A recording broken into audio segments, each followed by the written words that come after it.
안녕하세요, 최재천입니다. 최재천의 신간산책, 오늘 또 정말 즐겁고 우리에게 유익한 책으로 여러분들을 찾아뵐 수 있어 기쁘게 생각을 합니다. 오늘 맨 처음에 제가 소개해드릴 책은요, 로봇의 부상입니다. 한국 사회도 그야말로 로봇 열풍이잖아요. 알파고 그 바둑 때문에 로봇 열풍인데, 얼마 전에 일본 다녀왔는데요, 일본의 유명한 서점 갔더니 어린아이 서점 코너 입구에 로봇이 아이들을 안내하고 있더라고요. 그래서 때리고 자기 책 확인하고 무슨 책 선택하도록 도 없고, 정말 대단히 놀라웠는데요. 그걸 보고 자란 아이들과 그쵸, 로봇이 저 먼 세상에 있는 우리 눈에 보이지 않는 그런 가상의 세계라고 생각하는 사람들 차이, 그쵸? 충격이겠죠, 사실은. 이 책은요, 로봇에 대한 현재까지의 가장 한국에 번역된 종합서적이다, 이런 느낌을 가졌습니다. 대단히 종합적이고 번역도 아주 잘 돼 있어서 편안합니다. 전혀 어렵지 않아요. 저자는 마틴 포더라는 사람입니다. 소프트웨어 개발 기업의 설립자예요. 컴퓨터 설계 소프트웨어. 그 다음에 컴퓨터공학 전공했고 UCLA에서 MBA 한 것 같습니다. 그리고 TV 프로그램도 쭉 출연한대요. 어떻게 한 사람이 이런 걸 모든 걸 할 수 있는 거죠? 저도 글쓰기 싫어합니다만 이제 50대 중반 돼가니까 정말 글쓰기 싫어져요. 근데 이 사람들은 끊임없이 쓰고, 그렇죠? 문이과 가릴 것 없이. 한국은 글쓰기는 주로 문과 영역 이런 식으로 돼 있는데, 재밌는 사례가 있었어요. 서양 사람들 멋진 문장 앞에 늘어놓는 버릇, 그렇죠? 멋진 글 갖다 인용하는 버릇. 어렸을 때부터 그 쿼터 따는 교육을 잘해서 그렇습니다. 철저히 초등학교 3학년 때부터 시키잖아요. 남의 뺏길 때 쓰는 버릇. 그리고 재밌는 사례를 가지고 풀어나가는 버릇, 은유적으로. 사실 그리스 로마 신화가 주는 그 수많은 이야기, 그 다음에 성경이 주는 수많은 사례, 설레, 그쵸? 그 다음에 유대교 경전에 나와 있는 그런 수많은 설화들, 이런 것들이 철저히 반영이 되고 스토리텔링으로 되거든요. 밀턴 프리드먼이요, 아시아의 한 개발도상국 정부에 1960년대에 경제 자문을 한 적이 있대요. 사람들이 프리드먼을 대형 토목공사 현장으로 데리고 갔어요. 삽으로 파고 있더랍니다. 근데 프리드먼 생각은 저거 불도저나 그 다음에 포크레인으로 하지 이랬을 거 아니? 그랬더니 관리가 왜 저렇게 됐죠? 그랬더니 일자를 늘려야 되기 때문에 그랬습니다, 이랬대요. 고용 창출 계획 때문이라고 대답했대요. 그때 프리드먼이 내뱉은 신랄한 한마디는 유명하다. 그렇다면 왜 삽을 줬습니까? 수저를 주지, 그랬대요. 수저를 훅 파라고 그러지, 일자를 하면. 정말 멋진 말이죠. 저는 몰랐어요, 이 이야기. 이 책 보고 처음 알아서 포스트에 붙여놨습니다. 저도 이용을 하려고. 사례를 먼저 듣게요. 샌프란시스코 벤처기업의 모멘텀 머신즈는요, 고급 햄버거 생산을 완전히 자동화했어요. 그래서 육즙의 정도, 그 다음에 표면만 구울지 말지, 그 다음에 방금 갈아낸 고기를 쓰는 것. 그래서 1시간에 360개를 구워요. 고기만 굽는 게 아니라 햄버거 빵도 앞뒤로 굽고 토마토, 양파, 피클도 썰어 넣을 수 있고, 이 작업을 특정 고객의 주문을 받은 다음에 수행할 수 있어요. 나는 뭐 넣고 양파 빼주세요. 그럼 양파 빼고 만들어요. 아시겠죠? 그 다음에 우리하고 가까운 스시. 일본 초밥 식당 체인 쿠라는요, 262개 식당에서 초밥을 로봇이 만들고 컨베이어 벨트가 만들어요. 컨베이어 벨트가 하는 건 쭉 보셨을 겁니다. 근데 로봇이 만드는 건 못 보셨을 겁니다. 그 다음에요, 이 쭉 돌아다니잖아요. 그럼 우리도 방금 나온 거 집어 먹잖아요. 회전 초밥집에서. 이건 기계가 알아내요. 이 로봇이 바로. 쭉 돌렸는데 이건 이미 3분 지났다. 그럼 맛이 떨어졌을 거 아닙니까? 건조해. 그건 자기가 로봇이 스스로 걷어들여요. 그래서 새 걸로 만들어서 내놔요. 그 다음에 계산도 마찬가지입니다. 우리 옆에다 접시 쭉 쌓아놓잖아요. 그래서 2,000원짜리, 3,000원짜리, 4,000원짜리 색깔별로 접시 구분되어 있잖아요. 이건 안 그래요. 거기에 다 내장된 그 자료를 바탕으로 자동으로 음식값을 계산을 해요. 그 다음에 지점장 고용하지 않아요. 중앙 집중 시스템을 이용해서 거의 모든 것을 원격 감시하고 대신 접시당 100엔의 초밥을 내놓는데요. 그럼 어떻게 되겠습니까? 초밥 요리사도, 초밥 지는 요리사, 이건 정말 그 쌀알 무게까지도 똑같이 쌀 200 몇십 톨 들어가는, 그렇죠. 이 쥐는 힘이 우리만의 특징이야, 그렇죠. 그 다음에 밥에다가 초를 어떻게 섞고 뭐 이런 것들은 인간의 영역이기 때문에 도저히 기계가 못 들어오라고 생각했잖아요. 근데 그렇단 말이에요. 이런 식이에요, 이미 세상이요. 그러면 더 나가 볼까요? 178페이지 읽다가 또 재밌었는데, 전 영화를 별로 안 보는데요, 사실. 2004년에 나온 영화 아이 로봇이라고 있나 봐요. 이게 월 스미스가 연기한 주인공인데, 로봇에게 이렇게 물었대요. 로봇이 교향곡을 작곡할 수 있어? 로봇이 빈 화폭을 걸작품으로 탈바꿈할 수 있어? 그러자 로봇이 이렇게 대꾸했대요. 당신 할 수 있냐? 이랬대요. 너는 교향곡 작곡할 수 있어, 임마? 넌 명작 그릴 수 있어? 그랬대요. 근데 2015년의 현실 세계에서 다시 이 영화를 만들면 윌 스미스가 물어요. 너 교향곡 작곡할 수 있어? 그러면 당연히 예스래요. 왜? 2012년 7월에 이미요, 런던 심포니 오케스트라는 시면 속으로라는 곡을 연주했대요. 어떤 비평가는 이게 로봇이 작곡한 줄 모르고 대단히 예술적이고 듣기 좋았다 이랬어요. 이 작곡가는 야머스라는 컴퓨터 집단이에요. 세드르 언어를 알아듣는 사람으로 그리스 신화에 등장하는 인물의 이름을 따서 명명된 야머스는 스페인의 말라가 대학교 연구팀이 설계를 하였다 이거예요. 이미 수백만 곡을 작곡했대. 이미 수백만 곡을. 그 다음에요, 그림도 마찬가지랍니다. 최근에 침팬지가 오랑우탄이 그린 그림한테 저작권을 인정할 것이냐 말 것이냐 재밌는 논쟁이 있었잖아요. 근데 런던 대학교 크리에이티브 컴퓨팅 교수인 사이먼 콜턴은 그림 그리는 바보라는 인공지능 프로그램을 개발했어요. 이미 했어요. 이 사람 목적은, 이 교수 목적은, 우리의 목표는 소프트웨어가 어엿한 창작자로 인정받게 하는 것이다. 저작권자로 인정받게 하는 것이다라는 겁니다. 자, 이게 따라서 이제 법률이 쭉 전개가 돼야 되잖아요.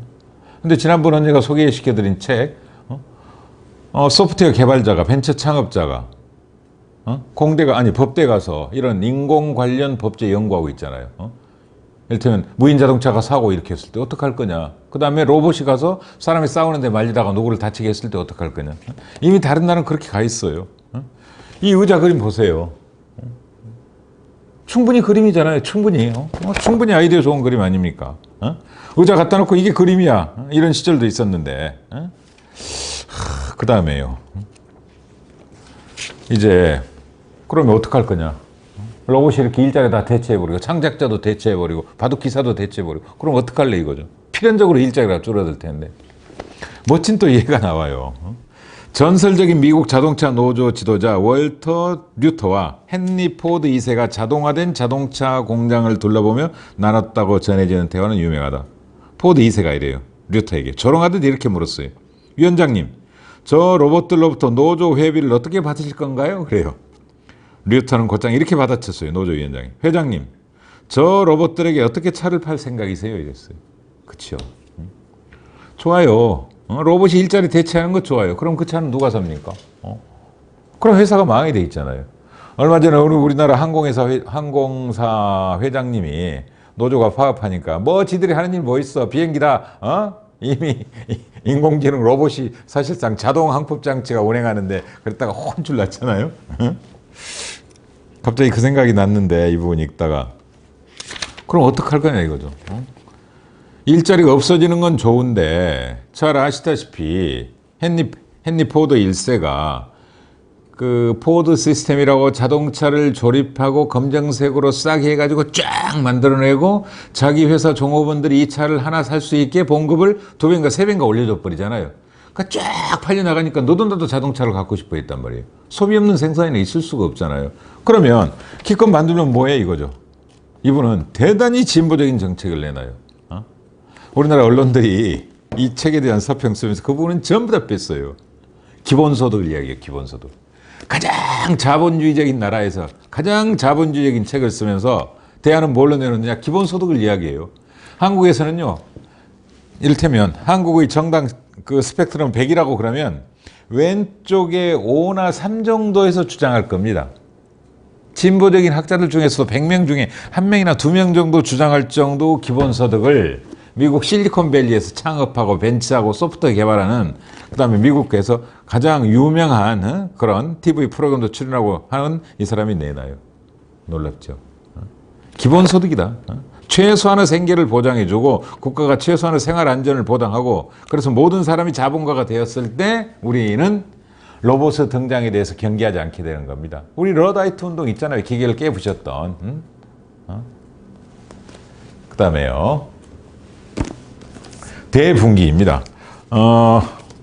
제가 이건 어제 읽었나 그제 읽었나 제가 지방에 기차 타고 다니면서 후배들 좀 만날 일에서 다니면서 읽었는데 최근에 읽은 책 중에 아주 기분 좋은 책이에요.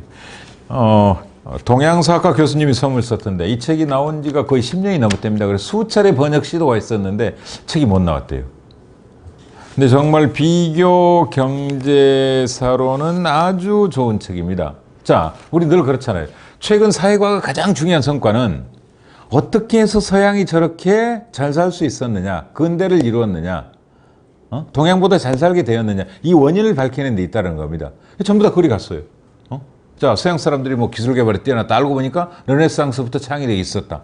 16세기부터 기술 개발이 있었다. 갈릴레오 뭐 이런 사람들이 있었다. 그 다음 무역의 힘이 있었다. 상상력이 있었다. 창의력이 있었다. 천재가 있었다.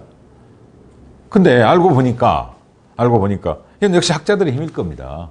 이 책에서도요, 중국 학자 그리고 중국 학자의 논문을 엄청나게 인용을 해요. 이분이 중국어를 그렇게 잘하겠습니까? 조셉 니덤이 중국의 조수 때문에 잘할 수 있던 것처럼 이분도요, 중국 학자들은 논문을 바탕으로 중국 강남지대, 양쯔강 삼각주, 그 다음 복건성 일대 무역, 이런 걸 쭉 분석을 해내요. 역시나 일본이 빠지겠습니까? 일본 학자들 논문이 수없이 나와 있을 때 번역돼 있고요. 일본도 이미 그때 더 높은 생산성을 가지고 있었고, 무역을 할 수 있었고, 이미 과학기술 수준에 앞서 있었어, 이거예요. 그렇게 비교를 해가지고 경제사적으로 비교를 해보니까 유럽이 잘난 게 하나 없어요. 1750년대 이전까지는 도리어 중국이 잘 살았어요. 훨씬 보니까. 인구? 괜찮았어요. 인구도 괜찮았어. 그 다음에 중요한 논거로 들었던 게 충력, 가축의 힘을 유럽은 훨씬 많이 이용했다는 겁니다. 근데 알고 보니까 동양 사람들은 가축의 힘을 그렇게 많이 이용할 필요가 없었어요. 농사 짓는데도 그러했고, 그 다음에 그 사람들이 가장 많이 이용할 때는 공부를 빻을 때 충력을 많이 쓴 겁니다. 근데 밀가루는 막 빻아야 되지만 쌀은 빻는 게 아니죠. 살짝만 벗기면 되잖아요. 그러니까 충력을 쓸 이유가 없었어요. 그래서 충력을 계산해 보니까 별 차이가 없어요. 동양이 비교한 게 아니에요, 한마디로요. 자, 이 책 한국을 위한 서문을 썼어요. 한국 특수성에 대한 몇 가지 가설. 어떤 가설이 맞을까? 이 가설이 맞을까? 이를테면 스기하라 가설이 맞을까? 일본 학자 쭉 했는데 자기는 솔직히 한국말을 잘 몰라. 이걸 인정을 했어요. 그러면서 일본과 대만, 중국 동부에서 우리가 발견해낸 제도적 연속성의 일부는 한국의 특색이 아닐지도 모른다. 그러면 조심스럽게 이야기를 해요. 그럼 한국 특색은 뭐냐? 전쟁과 1950년대 토지개혁. 한국 토지개혁 의미에 대해서는 언젠가 2, 3주 전에 제가 한번 말씀드렸잖아요. 어느 책 소개할 때. 그리고 1960년대 고도로 집중된 공업 분야의 정부 지원으로 인해 산업화가 상당히 발전하기도 전에 나타난 높은 수준의 도시화 등 복합적인 영향 때문인 것으로 보인다. 그래서 일본의 스기야라는 학자가 지적한 일본과 대만 그리고 중국에서 특히 강력했던 경공업 우세가 한국에서는 작용하지 않은 것 같고 서구 동아시아 경로보다는 서구 경로가 더 맞지 않을까 이랬어요. 근데 저는 여기서 살짝 아쉬움을 느낀 게 뒤에 이 책이요, 각주만 해도 거의 한 100여 페이지가 넘습니다. 논문 인용만 해도요. 각주만 해도 몇십 페이지고 정말 번역하는데 고생하셨을 겁니다. 부록만 해도 몇십 페이지고요. 실상 본문은 차라리 별로 안 돼요. 근데 이 학자의 겸손한 이야기가 있습니다. 그러한 질문을 통해 찾아낸 대답이 무엇이건 각국의 역사를 바꿔놓기보다는 각국의 역사에 새로운 질문을 제기하는 세계사를 위한 가능성의 사례가 될 것이다. 이런 질문에 답할 수 있도록 우리 학자들도 좀 더 노력을 해야 되겠다는 생각이 많이 들었어요. 그리고 저도 늘 이런 책 읽을 때마다 안타깝습니다만 그 학문에 대한 미련, 정말 나이 들어갈수록 그런 게 깊숙이 뭐랄까 상처로 남습니다. 그 다음에요, 이 문장은 꼭 읽어드리고 싶었습니다. 산업혁명을 통해 유럽이 성취한 가장 큰 부분은 모든 성장엔 토지의 수요 증가가 필수적이라는 오랜 패턴에서 분명하게 벗어났다는 점이다. 그렇죠? 정말 이런 쉬운 문장들이 있거든요. 그 본질을 꿰뚫는 제발 제가 어릴 때 다시 학교로 돌아간다면 우리 선생님들이나 교수님들이 이런 문장을 가지고 좀 가르쳤으면 좋겠어요. 제발요, 제발. 그 다음에 시간이 많이 갔죠. 부자들은 왜 민주주의를 사랑하는가. 이번에 고른 책들은 이상하게 종합서적들이 많아요. 뭐 이것도요. 저희들이 알고 있는 이야기도 많아요. 근데 역시나 재밌는 사례 들은 게 많겠죠. 부자들은 정치 권력 독점을 노려요. 난 집 한 채 있고 요트가 2채야. 그리고 상원은 5명을 소유하고 있어. 멋진 말이죠. 책 뒷날개인가 그렇게 써 있던데 제가 늘 엘리자베스 워렌 미 매사추세츠 상원의원 연설문 그 명문을 인용합니다만 강의할 때나 연설할 때 있으면 다시 빌 게이츠 이야기가 나와요. 빌 게이츠가 사실은 중학교 다닐 때 갑자기 사립학교로 가서 그 학교에 컴퓨터가 들어왔고 부모들이 부자 사립학교니까 그거 자기 혼자 독식했잖아요. 그다음 워싱턴 주립대 컴퓨터가 왔는데 그거 못 고치니까 지 혼자 독식을 해요. 그러니까 순전히 좋은 기회를 접근한 거예요. 여기는 더 나쁜 이야기가 나와요. 빌 게이츠 이야기인데 빌 게이츠가 하버드 다니면서 몇 날 며칠 하버드 컴퓨터 써가지고 지 개인 사업 해가지고 그걸로 돈 벌거든요. 그거 갖다가 IBM 납품해가지고 떼돈을 벌어요. 근데 몰래 이야기가 나와요. 근데 게이츠하고 앨런하고 둘이 하거든요. 근데 앨런은요, 난 그거 몰랐는데 앨런한테는 지 비밀번호 있죠. 앨런은 워싱턴 주립대를 다니고 있었어요. 근데 하버드 학생도 아닌 폴 앨런에게 비밀번호 줘가지고 거기 와서 하면서 같이 작업을 하게 만들었어요. 도둑질한 거예요. 그다음 또 하나는 이게 국방부가 하버드 대학에 투자해서 만든 일종의 국방용 성격을 가진 보안 프로그램인데 그걸 지 멋대로 들락거린 겁니다. 그러니까 사용을 해버리는 거예요. 지 개인용으로 공용 물품을. 그건 있을 수 없는 일이잖아요. 그래서 보니까 전 이건 처음 들었어요. 하버드 대학은 게이츠를 학생 징계위원회 해부했고 보안 위반으로 징계했다. 그렇지만 이 두 사람은 성공하되 아무것도 아니었다. 저절로 부자가 된 사람이 어디 있습니까? 저절로 부자가 된 사람이. 근데요, 한 가지만 말씀드리고 싶은 건 이겁니다. 부유층과 일반 대중 완전히 생각이 달라요. 이를테면 정부는 민간 부분에서 일자리를 찾지 못하는 구직자 모두에게 일자리를 제공해야 된다. 일반 대중들은 50%가 yes. 최상위 1% 부자는 고작 8%. 그 다음에 정부는 모든 어린이들이 훌륭한 공교육을 받는데 필요한 재정 지출을 해야 된다. 부자들은 3분의 1. 일반 대중은 무려 90%. 메디케어, 교육, 고속도로 건설 예산을 삭감해서 예산 적자를 축소해야 된다. 일반 대중은 27%. 부유층 최상위 1%는 58%. 생각이 달라요. 생각이 다르니까 정책이 다를 수밖에 없는 거고요. 정치를 다르게 보는 겁니다. 그 다음에요. 왼쪽으로 가는 여자, 오른쪽으로 가는 남자입니다. 이 그림 느낌은 전형적인 프랑스의 그래픽 노블이잖아요. 그렇죠? 저도 맨 처음에 그냥 뭐 되게 이런 책들은 저자 안 보잖아요. 버릇대로. 그냥 그림 휙 보는 게 재밌으니까요. 그림 정말 아름답고 예뻐요. 색상도 선량하고 환상적이고 자유롭고 활달하고 이런 거거든요. 근데 대만뿐이에요. 대만. 프랑스 세계적인 사파가 장자크 쌍페의 비견되는 대만 출신의 작가입니다. 소개 잘했죠? 딱 장자크 쌍페 느낌 나거든요. 대만 출신의 작가고 본명은 라오푸빈인데 사파를 시작하면서 영어 이름인 지미에 자신이 좋아하는 글자를 연결시켜서 하는 겁니다. 원래 사파주로 그리다가 요즘은 어른들 그림책 그린답니다. 턴 레프트, 턴 라이트인데 왼쪽으로 가는 여자, 오른쪽으로 가는 남자로 번역을 했습니다. 우리나라에 이미 이런 비슷한 제목의 책이 있던데요. 같은 아파트, 외국은 층이 아니라 이렇게 일렬로 살잖아요. 아파트. 1, 2, 3, 4층 쭉 같이 사는 이런 식으로. 여자는 무조건 집을 나오면 왼쪽으로 가요. 남자는 집을 나오면 무조건 오른쪽으로 가요. 우연히 놀이공원에서 서로 엇갈려가지고 만나서 사랑에 빠졌어요. 그래서 전화번호를 적었어요. 근데 빗물에 전화번호가 이 색깔이 바래가지고 옆집에 사는데 서로 모르고 계속 가슴 아파하고 끝내 전화를 걸면 엉뚱한 집으로 걸리고 그러다가 마지막엔 이런 것들은 결말 이야기 안 해야죠. 예. 근데 정말 아름다운 잃었던 감성을 잠시 일깨우는 이 봄날 그런 그래픽 노블입니다. 네 권이었습니다. 왼쪽으로 가는 여자, 오른쪽으로 가는 남자, 부자들은 왜 민주주의를 사랑하는가. 대분기 거대한 학술사적입니다. 이건 정말 교수님들이 이거 좀 강의 교재로 채택하셔서 10년 만에 번역된 이 책이 한국 학계에 광범위하게 좀 전파되고 학생들이 좀 의무적으로 사서 읽었으면 좋겠어요. 그 다음에 역시 우리 시대의 최고의 트렌드 로봇의 부상입니다. 오늘 여기까지입니다. 다음 시간에 뵙겠습니다. 고맙습니다.